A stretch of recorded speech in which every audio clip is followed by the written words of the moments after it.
Consonant. अब consonant देखेंगे तो इसके पहले स्वर पढ़ चुके हैं, अ आ ई उ री पढ़ रहे थे, तो उसमें हमको व्यंजन का मदद नहीं लेना पड़ रहा था। लेकिन यहाँ हम व्यंजन जब पढ़ रहे हैं तो व्यंजन में किसका मदद लेना पड़ रहा? स्वर का। किसका मदद लेना पड़ रहा? स्वर का। तो बिना इसके बिना मदद के व्यंजन पूरा नहीं हो सकता, बोल नहीं सकते हैं, है ना। तो उसी को क्या कहते हैं? व्यंजन। ठीक है, जिसमें स्वतंत्र रूप से स्वरों की मदद लेनी पड़ती है उन्हें व्यंजन कहते हैं। ठीक है ना, शुरू से ही है, जब से खुला है तभी से, है ना, शुरू में आई थी तभी से। चलो, तो स्वर और व्यंजन हो गया। यस। अब जैसे देखेंगे तो इसके बिना मदद के नहीं बोला जा सकता। जैसे ए और आ और ई, ये बिना किसी के मदद के बोला जा रहा। लेकिन ये देखेंगे क्या बोला जा रहा है बिना मदद के?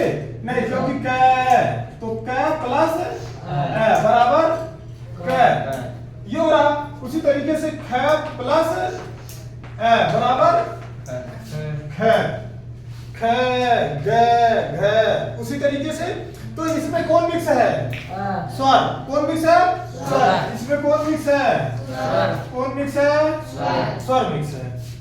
और लेकिन इसमें देखेंगे जो ये है, इसमें कौन मिक्स है? कोई नहीं, ये बिल्कुल स्वतंत्र है, ये कल पढ़ चुके हैं। तो अब इसी में एग्जाम्पल नोट कर लेंगे, एग्जाम्पल लिखेंगे। एग्जाम्पल जैसे क ख ग घ तथा इनकी संख्या 33 है, ऐसे लिख लो। क ख तथा इनकी संख्या, किसकी संख्या? इनकी संख्या, इनकी संख्या 33 है, 33 है। ठीक है, ऐसे देखेंगे संयुक्त व्यंजन को व्यंजन गुच्छ भी कहते हैं। जैसे अब देखेंगे उदाहरण, एग्जांपल देखेंगे। एक चीज तो पहले हाँ ये समझ लो कि जो संयुक्त व्यंजन के जो व्यंजन चल रहा, ठीक है, व्यंजन का ये प्रकार है। ठीक है, अब इसमें से देखेंगे जो भी पढ़ेंगे तो सिर्फ कैसे अज्ञा तक के अक्षरों को छांट करके मिलेगा। ठीक है, समझ में आ रहा ना।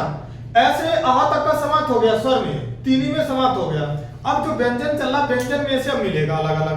तो जैसे देखेंगे छ, आधा ये अगर हो गया तो ऐसे। ठीक है, जैसे अगर मान लो कोई ऐसा शब्द हो जिसमें आधा छ आए और क्या आए? छ आए। ठीक है, उसी तरीके से देखेंगे छ, उसी तरीके से छ, उसी तरीके से त्र। ठीक है, नोट करो। अब ये क्या है? ये मिक्स है। क्या मिक्स है? क्षत्रिय वाला छ, है ना। और ये देखेंगे त्र, त र, त्र है ना, छ, ये वाला भी इसके बाद भी मिक्स है।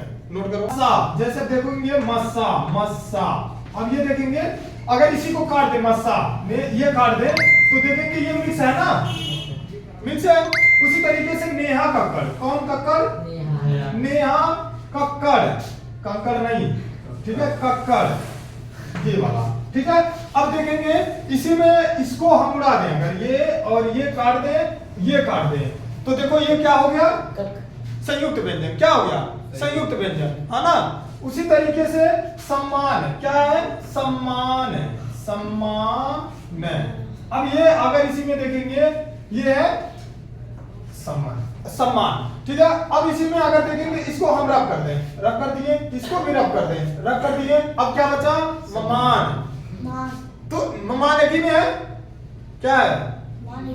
मान नहीं, ममान, मम्मा, मम्मा, मतलब आधा में पूरा मां। ठीक है, एक ही में है। तो ये क्या हो गए?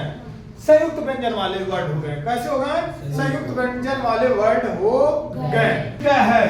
क्या प्लस स, ये वाला हो गया छ। अब इसी को मिलाने पे क्या हो जाएगा? स। अब ये देखेंगे त प्लस र। अब ये देखेंगे ज प्लस इया, ये वाला इया, है ना। तो देखेंगे देखेंगे इया। हम जब दांत कहां से होता है? नाक से। इया, देखो दांत बंद हो जा रहा है लेकिन मुंह हल्का सा खुला है और नाक से निकल रहा है इया।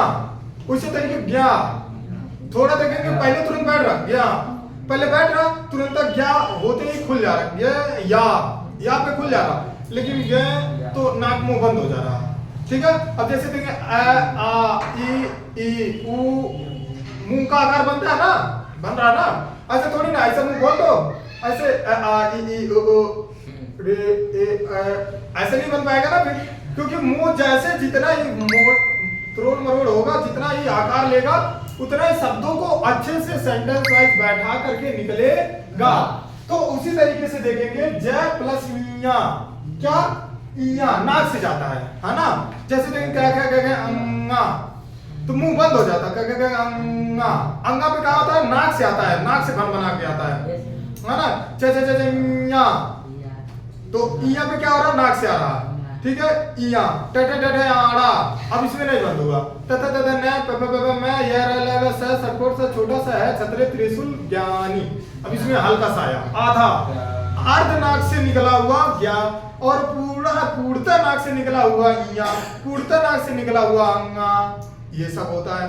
अब ऐसे भी शब्द होते हैं कि जो नाक से निकलते हैं तो उनको भी अलग तरीके से पढ़ा जाएगा आगे चल के, ठीक है। इसी में तो प्लस श्रमिक, ठीक है। द्विवत्व व्यंजन उद्देश्य, उद्देश्य क्या, उद्देश्य। अब देखेंगे तो इसमें क्या है, देखेंगे हम इसको निकाल देंगे, किसको निकालते हैं, इसको निकाल दें। तो यहाँ देखेंगे आधा न प्लस पूरा न, है ना, द्विवत्व हो गया। द्विवत्व कहें या संयुक्त कहें, है ना, तो द्विवत्व हो गया मतलब दो मिल गए हैं। उसी तरीके से दे देंगे यहाँ सज्जन, यहाँ जय और जय आधा आधा जय जो दोनों है, तो आधा जय प्लस पूरा जय क्या हो गया, सज्जन। अब यहाँ देखेंगे आधा दय प्लस पूरा दय क्या हो गया, उद्दे मतलब ददय जय नन, है ना। नन मतलब ये हो गया, ये है ना, और यही ये मतलब ये हो गया, और यही ये मतलब हो गया। नोट करो संयुक्ताक्षर, संयुक्ताक्षर। अब ये देखेंगे तो जैसे देखेंगे आधा द प्लस ये है ना, उद्य द्य है ना, उद्योग आग मात्रा लग जाएगा। उसी तरीके से देखेंगे आधा से प्लस है ना, तो सतह, अब आग मात्रा लगा रहेगी की मात्रा, वो की मात्रा, कोई भी उससे नहीं मतलब, ठीक है। अब यहाँ ये देखेंगे तो उत्पन्न आधा ने प्लस पूरा नोट करो, हो गया। और करें जय श्री कृष्ण।